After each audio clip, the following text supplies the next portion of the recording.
Tuhan, kami mengucap syukur akan anugerah dan kemurahan-Mu. Kalau pada pagi hari ini Engkau hadir dan Engkau mau mengatakan kepada kami semua, Engkau mencari orang yang berkenan kepadamu. Terima kasih Tuhan, karena Engkaulah segala-galanya bagi kami. Terima kasih Tuhan, karena Engkaulah yang empunya daripadamu, olehmu, dan kepadamu.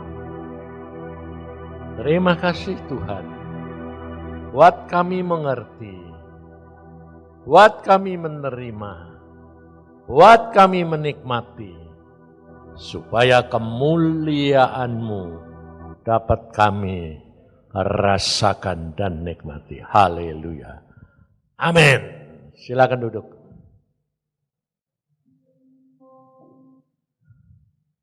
Mari kita buka firman Tuhan di dalam 1 Samuel 13.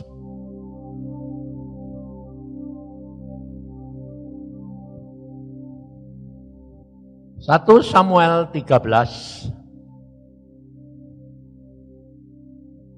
ayat 14. Tetapi sekarang kerajaanmu tidak akan tetap. Tuhan telah memilih seorang yang berkenan di hatinya. Dan Tuhan telah menunjuk dia menjadi raja atas umatnya. Karena engkau tidak mengikut apa yang diperintahkan Tuhan kepadamu. Sampai di sini saudara. Pada waktu saya berdoa, tadi pagi Tuhan berkata, aku mencari orang yang aku berkenan.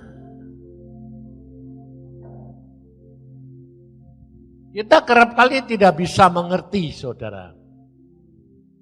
Karena kita mengikut Tuhan, itu dengan cara, pikiran, kehendak kita sendiri.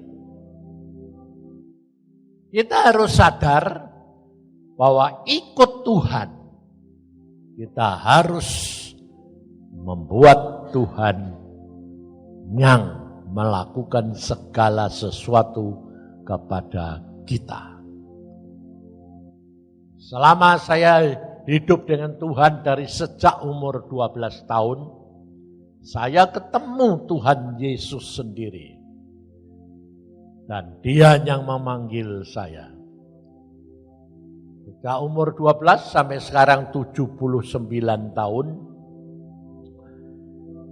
Di situ saya belajar banyak. Dan ternyata ikut Tuhan itu tidak sekedar cuma sebentar. Sepanjang tahun kita belajar terus. Bahkan saya tanya Tuhan, Tuhan, segala kelemahanku ini, sebab saya ini punya kelemahan yang super, saudara. Apa?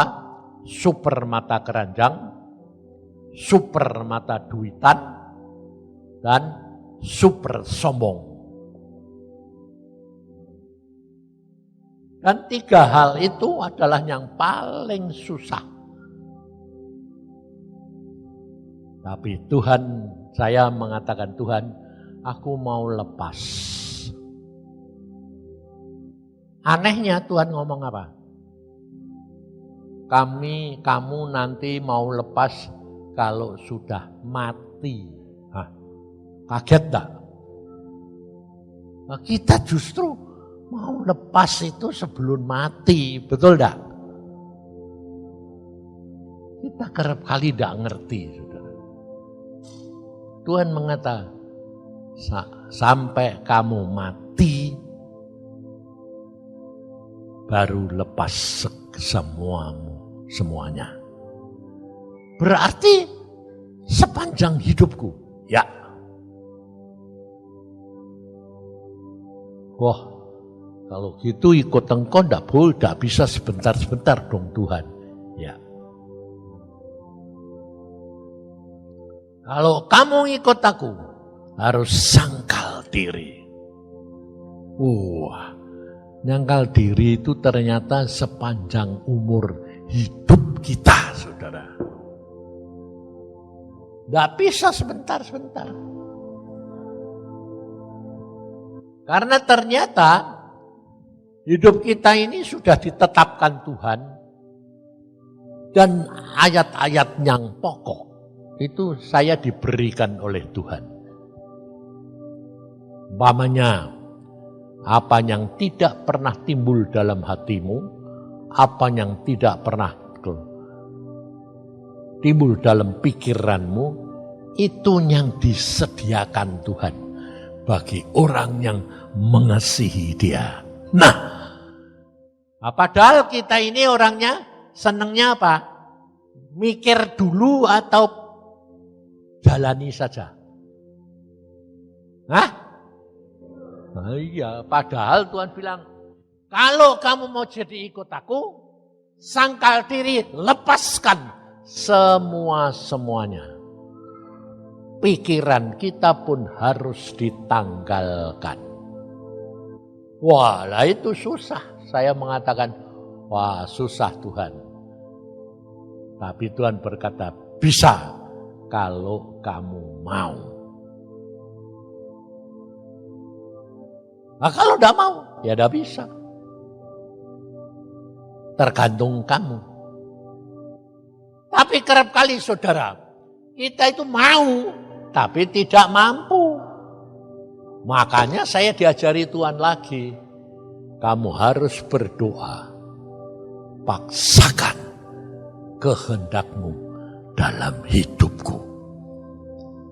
Nah, ini semua orang tidak bisa terima saudara. Saya punya pengalaman dengan Agung, hamba Tuhan itu, yang saya sekarang sudah angkat jadi anak. Dulu pertama kali ketemu saya itu, dan saya pertama kali ketemu itu di pesawat.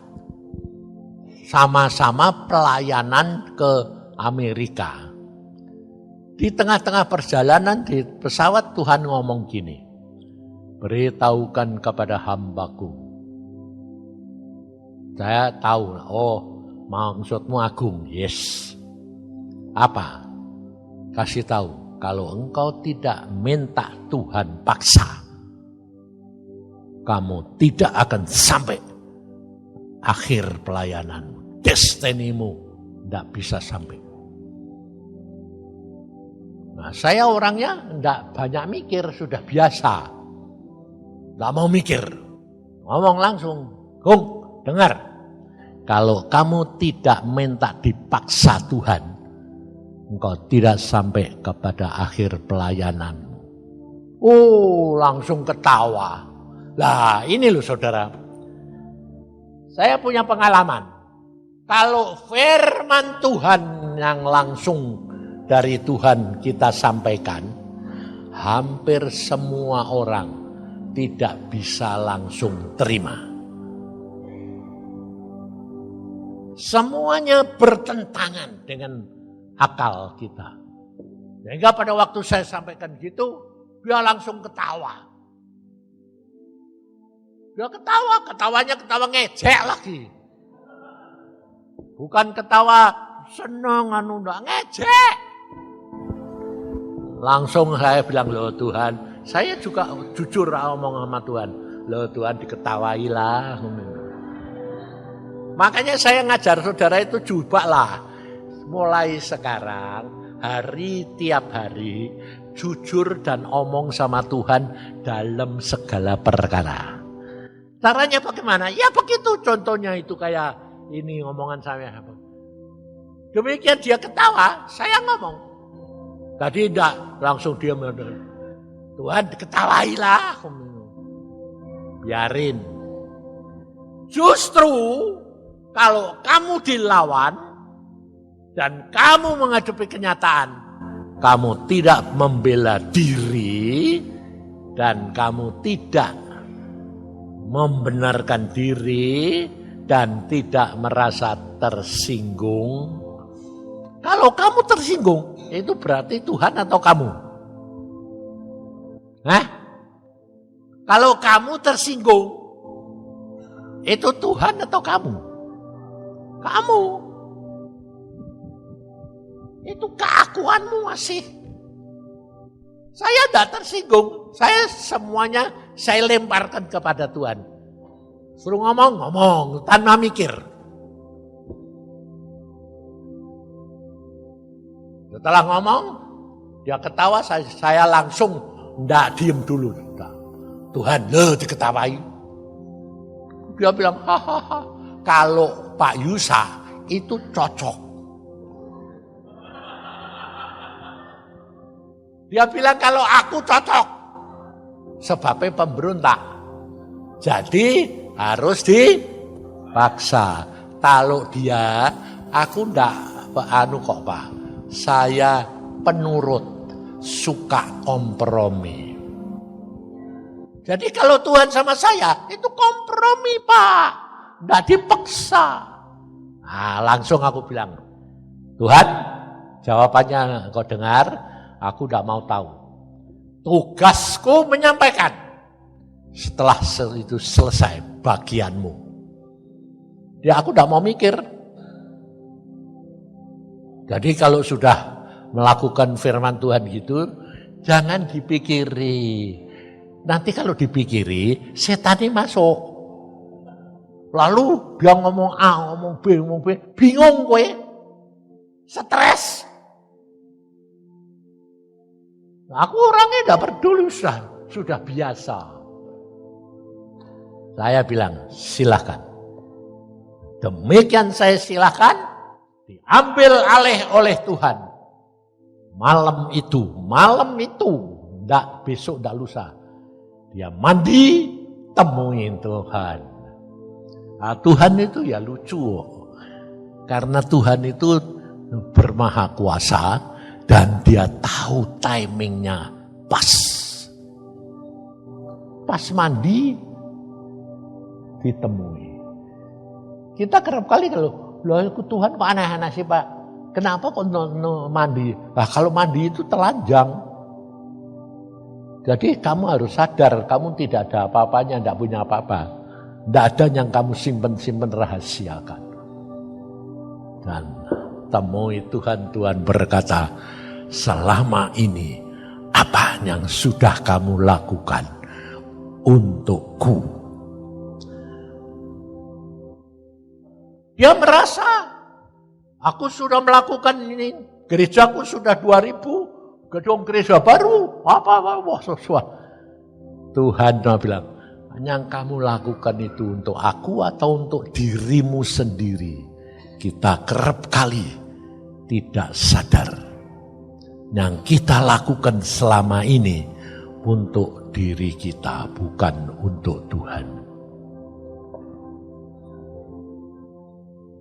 Dan pada waktu Tuhan memalingkan wajah, kelihatan semua di layar apa yang dia sudah lakukan. Semua menuju kepada apa? Neraka.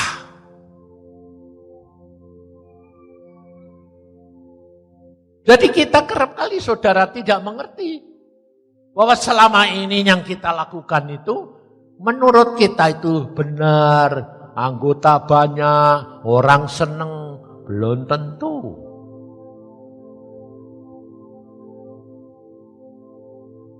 Makanya setelah saya berapa puluh tahun setelah tua ini, saya selalu ngomong, Tuhan, aku sudah tua, sekarang sangat terbatas tenagaku.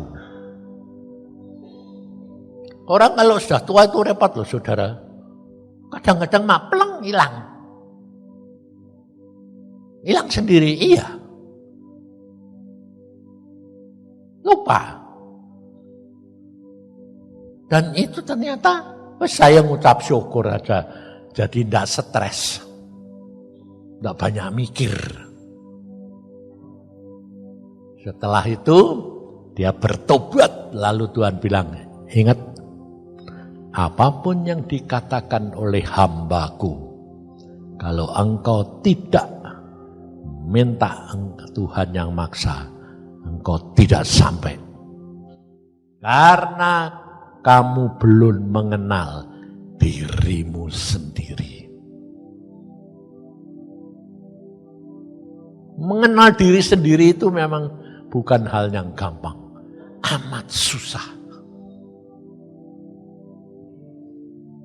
Makanya kalau saudara itu hidup dengan Tuhan, kalau saudara sudah merasa benar, langsung kamu katakan, pasti aku tidak benar. Demikian engkau merasa dirimu benar, pasti salah. Maka dari itu kita tuh harus selalu hari demi hari menghadap Tuhan, bicara, bergaul karib, ngomong apa adanya, terus terang, jujur. Nanti kamu akan hidup dekat sama Tuhan dan seperti seorang sahabat. Saya berani mengatakan kalau dia sudah ngomong, kalau dia belum ngomong, saya tidak berani. Dia selalu berkata, belakangan dia berkata, yang tahun-tahun yang lalu, engkau adalah sahabatku. Itu pun, cara menangkapmu pun harus jangan diterima sebagai seorang sahabat. Adalah sikapmu sebagai seorang hamba. Karena apa? Dari permulaan Tuhan sudah ngomong sama saya.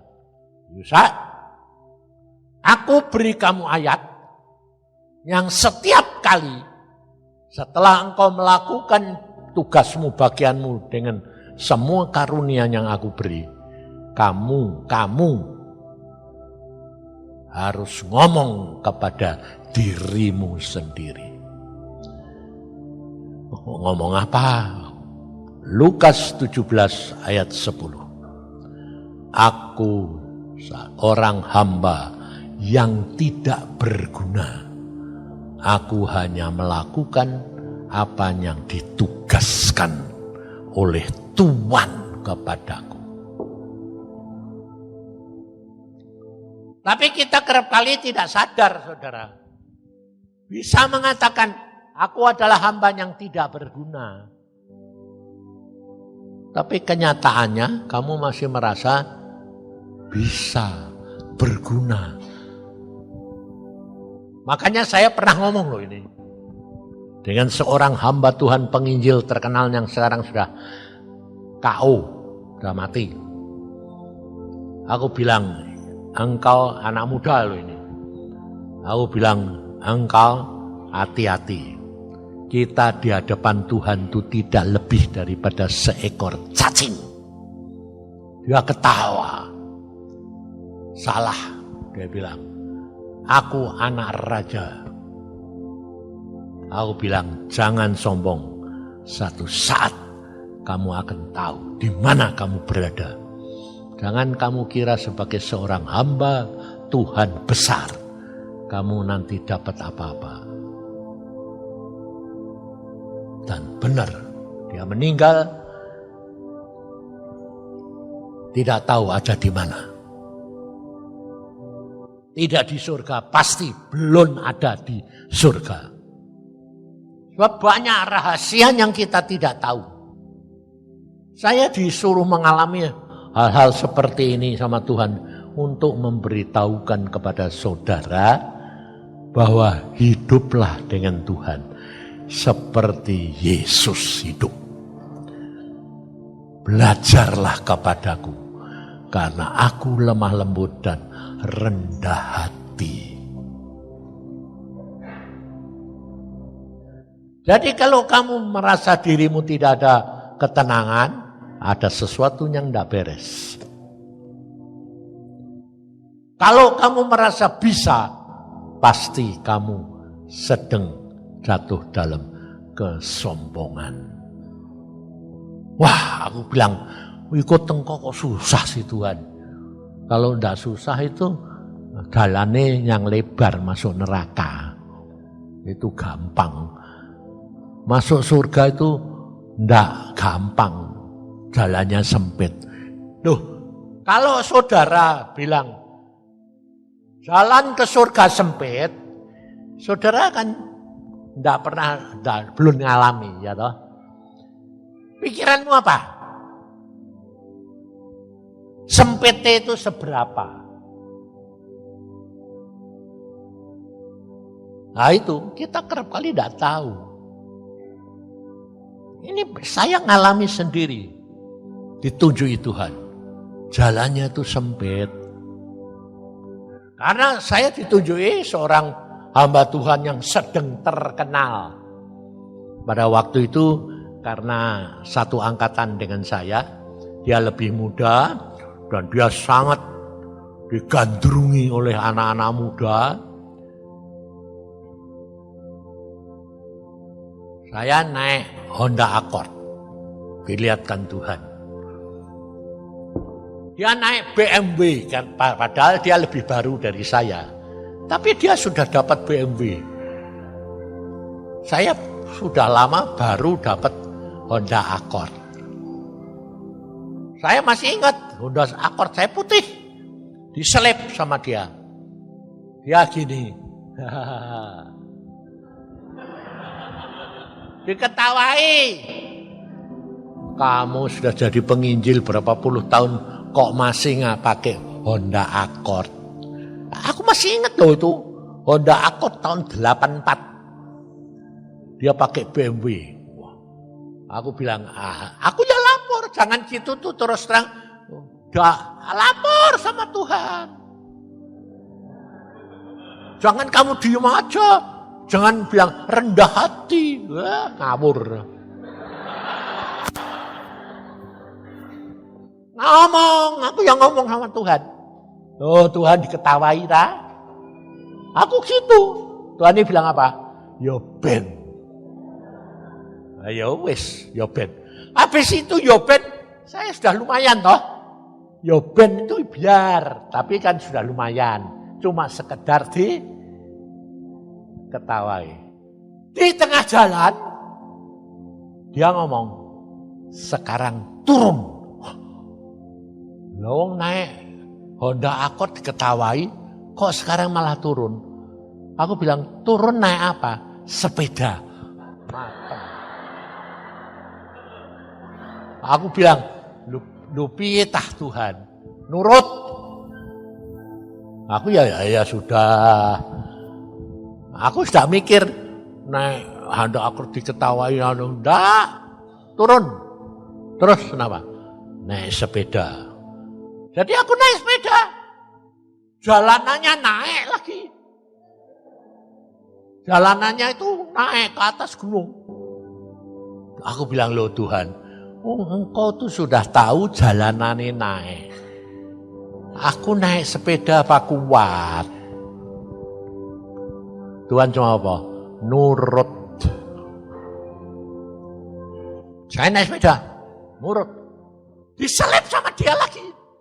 Saya diketawai lagi. Diginiin. Oh Tuhan, ketawai aku itu memang aneh-aneh kok. Tuhan dia bilang biarin, dia kan tidak tahu. Ternyata saudara, tambah lama tambah tinggi. Jalanannya itu tambah sempit. Kanan kiri ada tembok tinggi. Tiap orang itu punya sendiri. Jadi dia sendiri, aku sendiri. Nah, saya di sebelah dia. Saya naik sepeda, dia naik BMW, sampai di puncak, tembok tambah lama tambah mepet, di puncak, di puncak gunung, sebelah sana itu langsung surga. Saudara tahu, Mobil dia kecepet, ndak bisa maju, ndak bisa mundur. Buka pintu aja ndak bisa. Buka kaca aja ndak bisa. Kecepet, pet. Terus aku lewat di sebelahnya, aku naik sepeda, saya kecepet. Loh, lah aku Tuhan, katanya sempit kok sesempitnya kok sepeda aja ndak bisa. Tuhan bilang, karena kowe ndak mbok angkat tok sepedane kok. Tak angkat sepedane. Nah, sepeda saya itu spesial. Zaman sekarang ini ada sepeda yang ringan itu ada toh.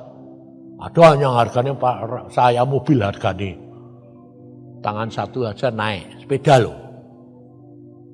Sepeda saya kok ringan. Tuhan bilang angkat, angkat. Ternyata sempit yang dikatakan Tuhan itu jalannya tuh cuma setiap orang badanmu. Sempitnya itu sampai seperti iya. Wah, terus saya ngomong gini.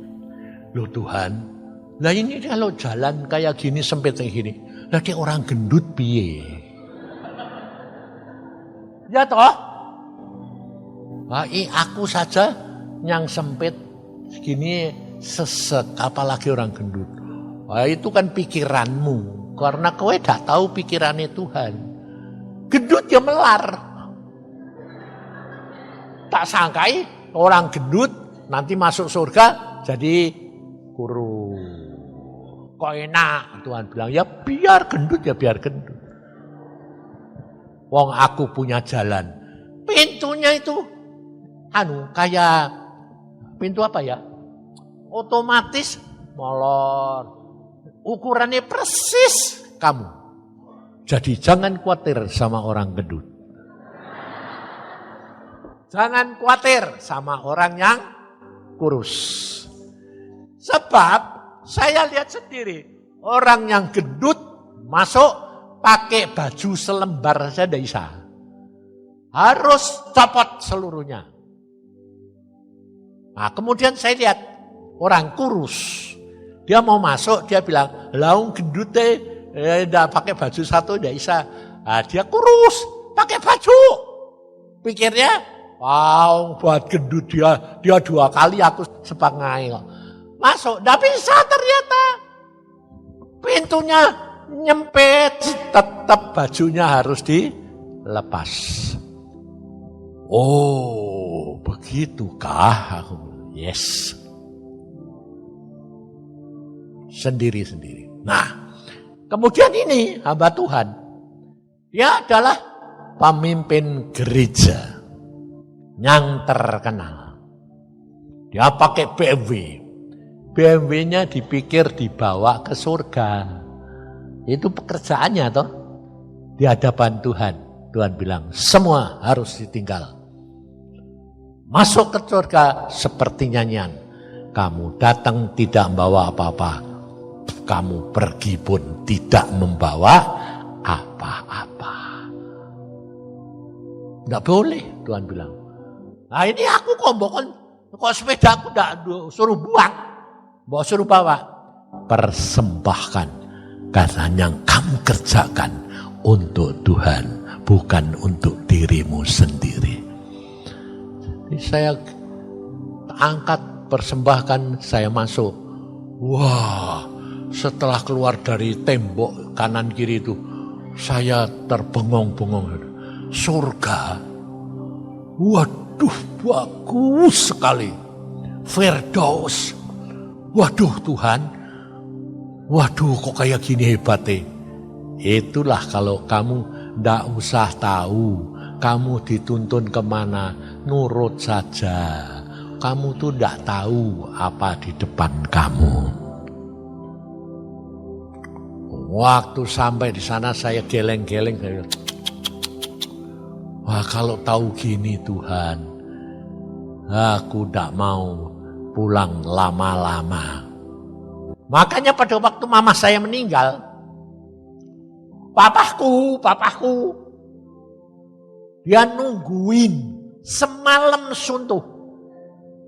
Meninggalnya jam 8 pagi, siang, sore. Ditunggui terus sampai pagi. nggak mau bangun, dia bilang gini, aku minta bangkitkan Tuhan. Jadi tidak boleh pulang, nggak boleh mati. Terus ditungguin terus semalam suntuh, ndak makan, ndak minum, ndak kencing, isa kuat tuh. Waktu saya datang jam 6, adik-adik saya ngumpul, dia bilang, itu piye papa ndak mau bangun, ndak mau jalan, ndak mau pergi kencing, ngunek mati piye, ndak apa-apa. Lu ndak apa-apa piye toh? Ya ndak apa-apa. Oh dia ndak ngerti aku. Nah terus piye? Diemin aja. Rileks saja. Jadi saya masuk kamar, diikuti saudara semuanya. Kayak bebek.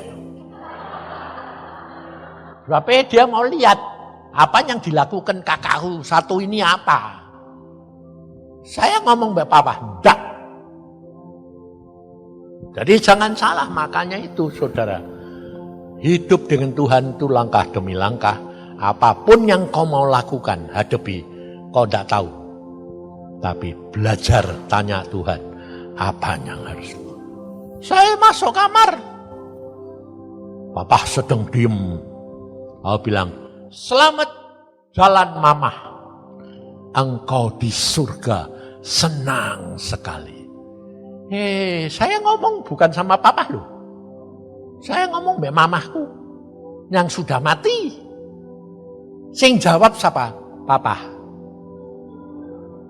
Dia bilang gini, bener nak, apa yang kamu katakan. Baru saya dengar ibumu berbicara. Wah Tuhan, kalau tahu surga kayak gini, kenapa dari dulu ndak engkau panggil, kok sekarang? Bapaknya denger gitu, dia bilang, Tuhan bilang, denger, kamu egois toh. Kamu minta istrimu dibangkitkan. Dia sendiri minta. Kenapa enggak? Dari dulu aku sudah pulang. Baru sekarang pulang. Ngerti? Makanya waktu saya berkata, selamat jalan mama, engkau di sana senang. Dia jawabannya apa? Betul kamu nak. Saudara yang lain bilang, betul pak, betul. Terus papa sekarang pak? Aku sekarang mau pergi ke belakang, kencing, dan minta makan.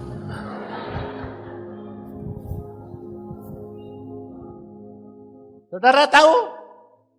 Jadi kalau engkau dan saya melakukan apa yang Tuhan mau, itu bukan untuk saudara. Itu untuk Tuhan. Tuhan nanti yang nyambung sendiri, menyelesaikan sendiri.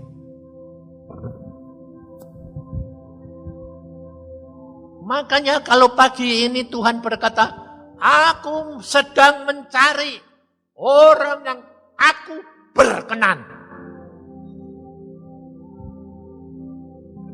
Nah, orang yang berkenan bagaimana? Orang yang nurut Tuhan. Aku bilang, orang yang nurut engkau bagaimana kalau mereka tidak tahu baca Alkitab? Makanya suruh baca Alkitab. Baca Alkitab itu kerap kali tidak ngerti Tuhan. Suruh ngalami sendiri. Oh, makanya saya kerap kali berkata saudara, alami sendiri. Baca Alkitab. Sebab orang percaya itu tidak gampang. Tidak gampang saudara. Gampang bilang aku percaya Tuhan, yes. Tapi belum tentu. Karena kita terdiri dari roh, jiwa, dan tubuh. Yang ngomong aku percaya itu baru sampai pikiran sama daging. Belum roh. Maka dari itu saudara kita harus belajar terbuka sama Tuhan. Di dalam Alkitab ditulis, Kasihi Tuhan dengan segenap hati, pikiran, roh, jiwa. Seluruh kekuatan. Tuhan tidak menuntut cuma roh, Tuhan menuntut roh, jiwa, dan tubuh. Lah, terus Pak, kalau cuma roh tok nanti ya Tuhan tuh adil. Kalau kamu roh tok, ya persis kayak pencuri di atas kayu salib. Tuhan ingat aku ya. Ya hari ini kamu bersama dengan aku di Firdaus. Selesai. Terus di mana rumahku Tuhan? Ya di barak. Loh, lah kamu belum berbuat apa-apa? Aku kan janji.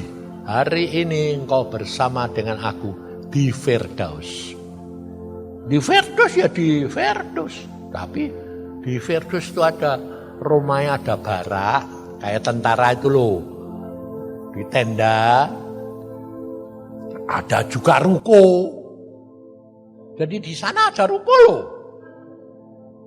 Kalau kamu seneng ruko ya tinggallah di ruko. Ada rumah yang serumah 1 kamar, 2 kamar, 3 kamar ada. Ada yang bertingkat ada. Ada yang sampai tingkat 3, 4 ada. Terus ada yang mewah ada. Ada yang punya rumah, ruangannya cuma 1, kamarnya cuma 1, tapi isinya tidak ada. Kosong melompong. Sudah punya rumah, tapi tidak ada isinya. Kursi pun belum ada, meja belum ada. Nah, terus kamu tanya, di sana kan tidak perlu tidur toh Pak? Iya sudah. Kalau kamu punya pikiran tidak perlu tidur ya jangan tidurlah. Oh di sana itu enak luar biasa. Kalau saya bilang, Tuhan, aku punya rumah enggak punya. Nangis aku. Aku enggak mau kasih rumah, enggak.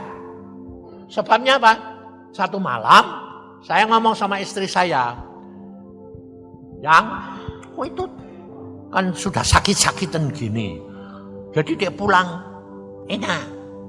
Terus kamu tanya sama Tuhan, Tuhan aku sudah punya rumah belum? Nah sudah sana, bayang. Tuhan tunjui dong rumahnya, aku bilang gitu. Kasihan istriku ini sudah sakit-sakitan. Jadi dia tidak takut mati, aku bilang. Ditunjui. Bangun tidur dia bilang, waduh yang Tuhan itu luar biasa.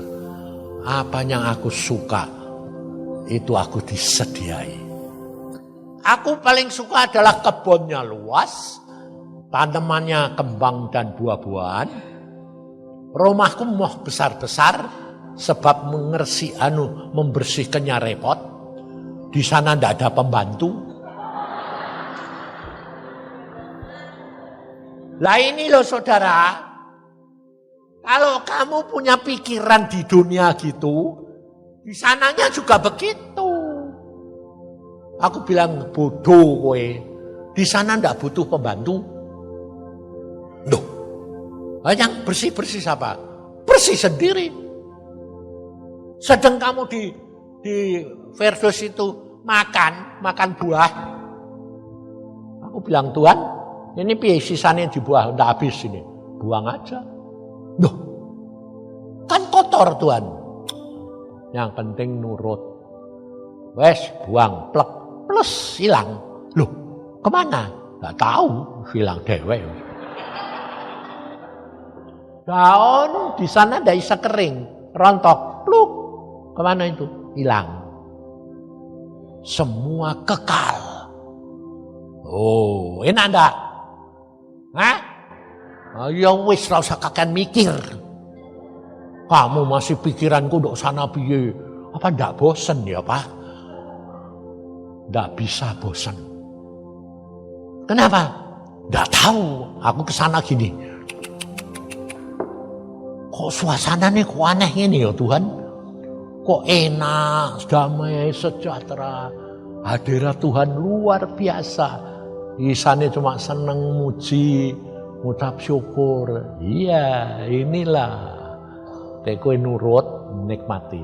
Nah, istriku bangun pagi. Waduh, terima kasih Tuhan. Aku mau kasih rumah persis seperti yang aku suka. Ganti aku, Tuhan. Rumahku mana? Ya toh, sifat manusia kan otomatis. Itu iri atau kepingin lihat? Hah? Belum tentu. Tapi aku tidak iri. Aku cuma orangnya, ya sudah. Terus, Tuhan rumahku mana? Kamu tidak punya rumah. Aku tidak mau kasih rumah Tuhan. Tidak. Aduh mateng aku, nangis aku. Aku nangis kayak anak kecil.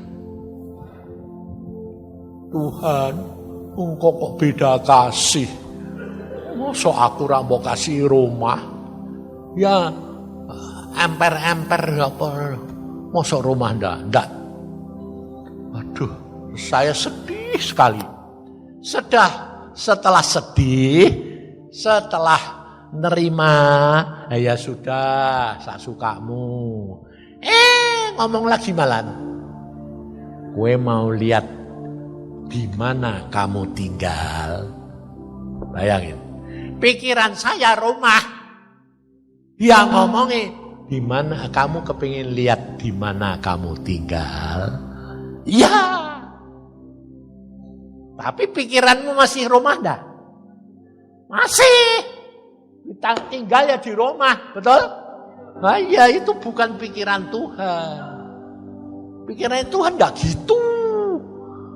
Dia bilang, kamu kepingin tinggal, lihat di mana kamu tinggal. Iya Tuhan, ayo ikut. Diajak aku ke surga.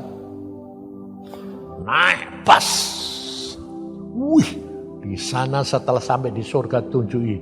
Wih, itu rumah hamba-hamba tuku sing kelompok ini. Kelompok Bahtera itu ada. Kamu masuk kelompok Bahtera itu tidak kebetulan. Ada. Kapling Bahtera.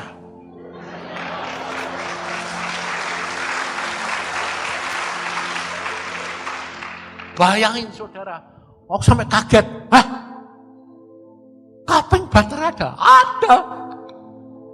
Loh, itu anggap apa tuh? Suku Bahtera.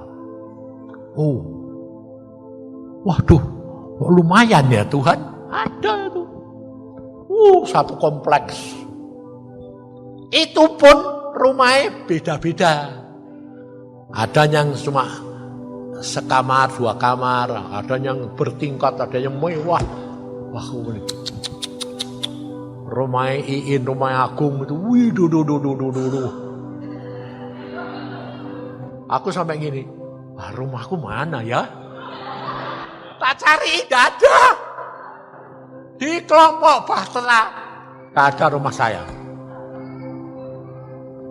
Rumahku mana Tuhan? Bukan di situ. Lah aku ini masuk kelompok mana ya? Terus ya saya telah lihat seluruhnya.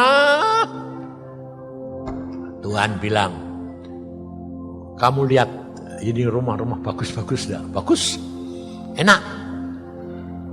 Tetapi saya lihat satu rumah yang luar biasa. Istana putih bercahaya. Jauh saya bilang, waduh itu Tuhan. Yang paling istimewa itu, aku bilang, rumah itu. Itu istanaku, Tuhan bilang. Oh, luar biasa. Lihat dari luar saja sudah terkagum-kagum. Itu istanaku. Waduh Tuhan, alangkah bahagianya kalau orang itu boleh tinggal bersama dengan Engkau di istanaku. Lalu dia ngomong gini, kamu lihat ada orang yang sedang jalan masuk istana. Itu salah satu orang yang tinggal dengan aku. Waduh, penasaran ini, bukan iri. Penasaran. Siapa orang kayak gitu? Kok istimewa? Terus saya bilang, siapa sih Tuhan? Kok orang sudah istimewa kayak gitu? Terus Tuhan bilang, ayo turun, lihat. Sampai di jalanan di dekat dia, lah, loh kok aku? Saya lihat jasmani saya sedang jalan. Loh itu kan Yusa, iya. Aku, iya. Kamu adalah orang salah satu, bukan satu-satunya yang tinggal di istanaku. Sebagai apa? Tidak masalah. Jongose pun lumayan. Betul tidak? Hah? Orang bilang, jadi tukang sapu lumayan. Tidak ada debu. Jadi, tidak perlu tukang sapu. Tukang ngepel. Tidak kotor. Nah, terus apa Pak? Ya tidak tahu. Terus Tuhan bilang, salah satu orang itu kamu. Yaitu kan aku sekarang sedang dapat penglihatan. Orang lain, Tuhan bilang, nanti aku ngomong sama orang. Beberapa orang, salah satunya hamba Tuhan maupun orang. Dia lihat, dia bilang, wah Pak, saya lihat sendiri engkau tinggal dengan Tuhan. Bahkan yang satu hamba Tuhan, yang sekarang masih hidup, Tuhan dia berkata, Pak, saya lihat sendiri, engkau ada di istana Tuhan, sedang turut rapat di dalam sidang musyawarah Tuhan di gedung istana. Taunya bagaimana? Oh, saya itu orang terakhir Pak. Nanti Tuhan datang tuh saya pintu terakhir. Sebab saya lihat hamba-hamba Tuhan masih pada ketinggalan. Jadi kedatangan Tuhan sangat-sangat singkat. Ini hamba Tuhan sekarang masih hidup. Dan dia berkata, nanti kalau aku pulang, itu hamba-hamba Tuhan yang sekarang masih hidup, dia lihat siapa. Dia bisa menyebut namanya. Dia bilang masih hidup. Dan mereka sedang berebut masuk pintu gerbang terakhir. Saudara tahu, kedatangan Tuhan sudah amat singkat. Kalau hari ini Tuhan mengatakan, aku sedang mencari orang yang aku berkenan. Ingatlah saudara, kamu yang sedang dicari Tuhan. Jadi kalau ada di antara saudara yang mau bawa pulang, ngucap syukur. Jangan berkata, aku tidak mau mati, rugi. Sebab saya kemarin dulu saja dengar, malaikat berbicara gini, berbahagialah orang yang mati sekarang, karena dia lepas dari segala macam penderitaan. Bayangin. Di Wahyu ditulis. Dan saya dengar. Saya baru dengar gitu. Teman saya yang ngasih anggur. Kamu di sini turut makan anggurnya apa enggak? Enggak turut ya. Desember belum. Oh, kami di CKI, di Cirebon, di Semarang, di Bandung. Semua dibagi anggur. Saya tanya, kamu bagi berapa? 40 ton. Dikirim ke persekutuan-persekutuan gereja. Hamba-hamba Tuhan. Mampir rumah saya, cerita-cerita. Seminggu kemudian saya dengar pulang. Kenapa sakit apa? Tidak sakit. Pulang. Ya sudah. Mengucap syukur. Saudara tahu?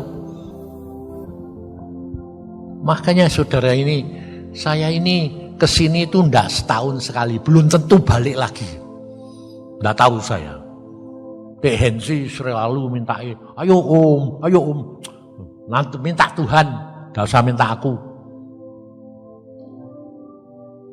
Sebab saya ini orangnya adalah utusan Tuhan yang disuruh. Kemarin dulu baru seminggu atau 2 minggu yang lalu. Ada orang datang dari Jakarta datang gini, Om, saya mimpi. Mimpi apa? Saya suruh mampir ke tempat Om, suruh memberitahu, Om harus datang ke rumah hamba Tuhan, antar dia pulang ke surga. Piye kowe? Orangnya sedang di rumah sakit. Dan orang itu sedang didatangi hamba Tuhan. Ditambah 10 tahun. Wah, keluarganya sukacita. Saya datang hari itu, jam 11 siang. Suruh apa Tuhan? Ngomong. Ngomong apa? Enggak ngomong apa-apa. Cuma saya masuk kamar. Tahu-tahu keluar sendiri. Hei! Saya panggil namanya. Dia buka mata, padahal sudah antara mati hidup. Pulang! Saya sebut namanya. Dengar? Pulang! Mau? Jam 11, jam 9 mati. Enggak, dia bilang apa? Yusa itu pencabut nyawa. Istrinya ngomong sama saya di tempat rumah duka. Datanglah hamba Tuhan ditambah 10 tahun. Kita sudah bersukacita. Datanglah Yusa. Dalam waktu 1 hari, belum 1 hari, hanya 10 jam. Babat bersih. Pulang. Makanya jangan panggil Yusa. Kecuali kalau kamu sudah kepingin. Tapi orang kepingin pulang, manggil saya, enggak boleh pulang. Kenapa? Karena belum bertobat. Karena orang yang kepingin pulang, pasti orang frustrasi. Kalau orang enggak frustrasi, enggak kepingin pulang. Mau menyelesaikan tugasnya. Jadi jangan enak-enak, kau mesti tahu Tuhan, bukan tahu pikiranmu. Kamu harus tahu pikiranmu, tapi kamu harus tahu pikiran Tuhan. Maunya Tuhan itu apa? Itu yang penting, saudara. Jadi mulai sekarang, belajar omong sama Tuhan, jujur apa adanya. Seperti yang saya lakukan, apa saja, ngomong. Mau berbuat dosa, ngomong. Mau pergi ke belakang, ngomong. Tuhan, terima kasih mau pergi belakang ini. Yang keluar apa ini, tidak tahu. Terus kalau yang keluar kotorannya, ngucap syukur. Puji Tuhan bisa keluar, coba tidak macet, repot. Betul tak? Kamu belum pernah toh?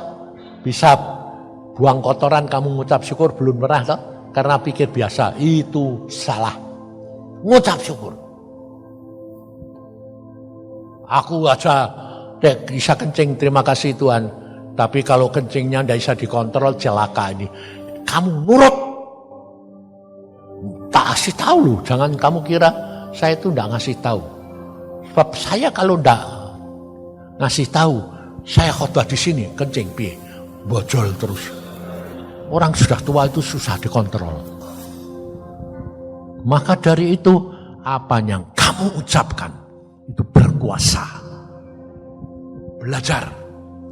Sebab apapun yang kamu ucapkan, itu jadi. Karena Tuhan menyertai engkau dan saya. Saya ingin menceritakan pengalamannya daripada gembala Tuhan di sini. Saya sudah minta izin sama Tuhan. Tuhan, pengalamannya Henry ini luar biasa. Tuhan bilang, boleh ceritakan ya.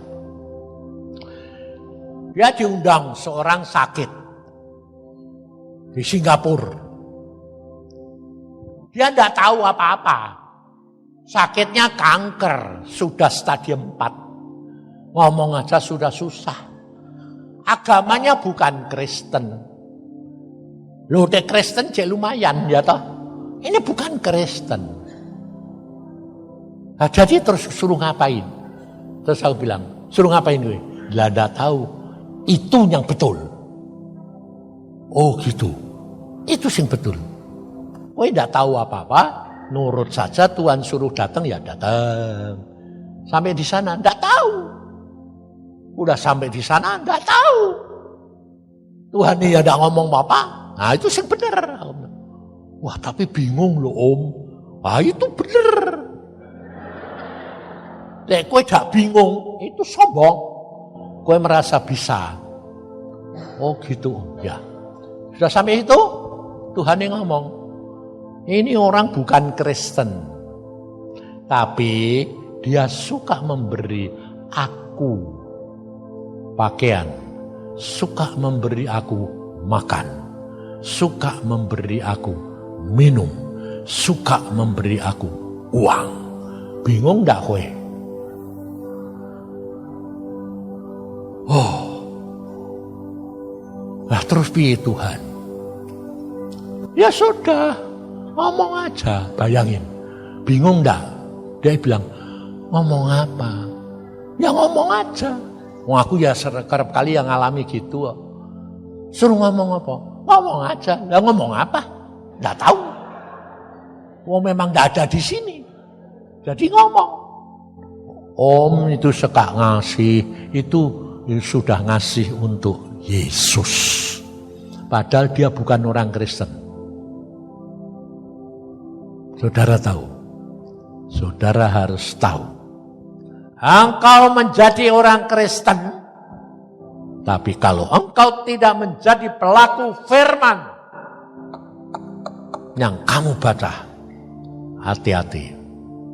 Karena kamu kekal dituntut setan. Kamu melakukan sekalipun, kalau sikap hatimu salah, dituntut setan. Karena di dalam Alkitab sudah ditulis. Ada kambing dan domba. Di Matius 25. Kambing, pada waktu ditanya Tuhan, Tuhan berkata begini, pada waktu aku sakit, kamu tidak tilik. Pada waktu aku kekurangan, kamu tidak beri apa-apa. Jawaban kambing adalah, kapan Tuhan? Aku tidak memberi kepadamu. Dia merasa sudah melakukan. Karena apa? Dia mengerti firman. Apa yang dia lakukan kepada orang miskin, dia lakukan untuk Tuhan. Betul? Sehingga dia mengatakan, kapan Tuhan kami melihat engkau di penjara, kami tidak tilik. Kamu tidak makan, kami beri makan. Tuhan bilang, seperti yang kau berbuat kepada orang kecil, engkau berbuat untuk aku. Lah aku kan sudah. Contohnya, kalau ada orang di tengah jalan, minta. Terus, kamu mau memberi toh. Kamu mau ngasih dia 1.000 atau 2.000. Tapi kalau hatimu bilang, firman Tuhan berkata, aku memberi dia orang miskin 1.000. Aku memberi kepada Yesus. Upahmu tidak dihitung. Tapi kalau kamu memberi dasarnya belas kasihan, dihitung. Kemurahan, dihitung. Tapi dasarmu kalau mengatakan, aku memberi kepada orang miskin, aku memberi kepada Yesus, tidak dihitung. Susah enggak? Ngerti firman salah? Enggak ngerti firman salah. Makanya saya ajar kamu, hiduplah dengan tulus di hadapan Tuhan. Apa adanya. Kalau kamu disuruh Tuhan beri. Jadi kayak saya sendiri kalau di jalan ada orang minta, saya selalu tanya, Tuhan beri enggak? Ya Tuhan ini diam, ya aku diam, enggak peduli. Kalau Tuhan bilang beri, berapa? Saya hanya melakukan apa yang Tuhan perintahkan. Lain tidak urusan. Mau tahu. Dan itu jangan kamu kira kalau begitu itu diuji Tuhan itu enggak. Cuma 1.000, 2.000. Sampai terkecil, sampai terbesar. Saudara tahu.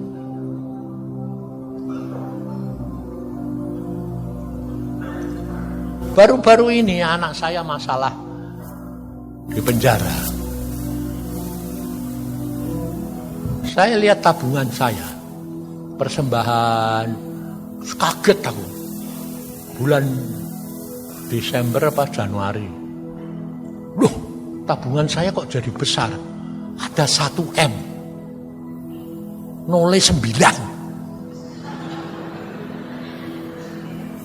Dan saya belum pernah loh punya uang kontan itu 1 M. Itu sampai cucu saya AL itu sama Bebes.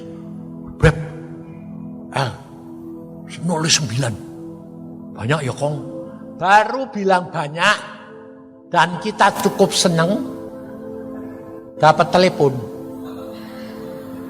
Yang di penjara ngomong, Pak, tolong kirim. Bayar. Kenapa? 1 M buat saya keluar.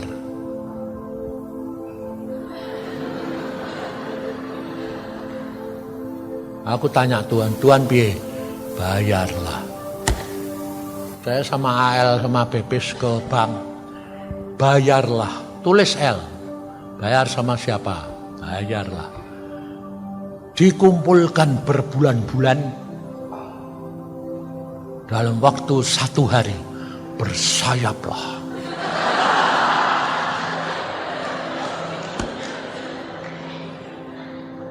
Bayangin saudara.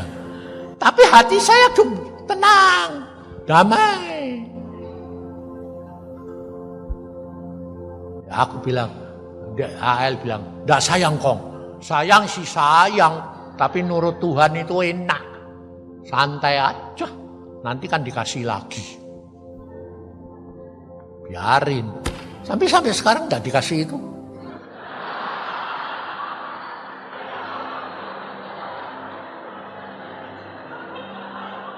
Tapi ya saya damai. Sejahtera, sukacita. Malah siang ini mau dijamu sama Henry. Durian. Ini orang sudah tua mau dimakani durian. Nanti disambung sate kambing meneh. Waduh. Ngantar saya ke alam maut. Enggak, saya bilang. Saya mau ke surga. Kalau sudah waktunya pulang-pulang. Ngerti saudara? Hidup dengan Tuhan itu luar biasa. Rileks. Damai sejahtera, sukacita. Tidak masalah, apapun kita bisa lepas dari ikatan kuasa gelap. Maka dari itu saudara belajar hidup dengan Tuhan, menjadi pelaku firman, itu yang Tuhan suka. Makanya si Saul ditolak Tuhan, karena apa? Aku sudah mendapatkan seorang yang berkenan di hatiku. Daud nurut. Dan nurut, out. Tuhan itu galak, itu tobat. Maka dari itu saudara, percayalah, hiduplah hari demi hari bersama dengan Tuhan. Nurut, lakukan. Luar biasa. Itu orang yang manggil Henry di Singapura. Akhirnya meninggal dan bertobat. Seluruh keluarganya bertobat. Bayangin. Orang yang belum kenal Yesus mau mati kok masuk surga. Enak. Hanya gara-gara apa? Suka memberi, menjadi pelaku firman. Ngerti saudara? Jadilah pelaku firman. Menjadi orang yang berkenan kepada Tuhan. Dan kita akan kumpul di surga. Amin. Wes bar sene sayo. Ayo berdoa.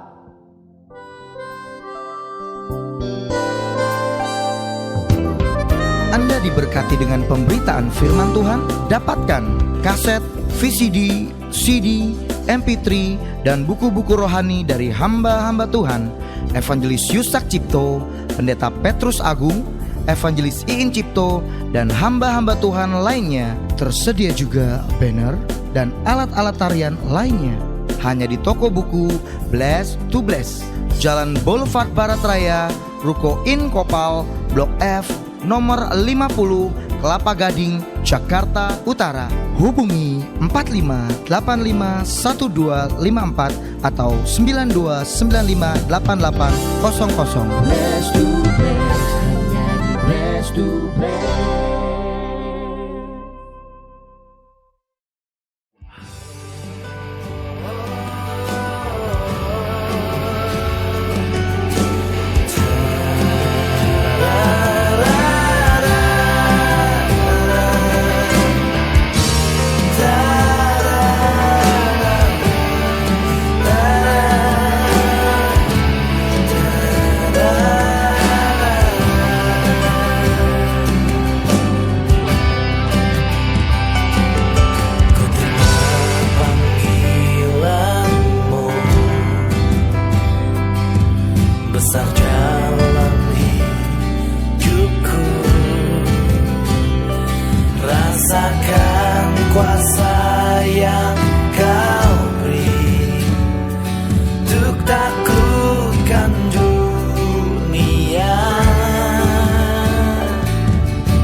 Kerendahan hati.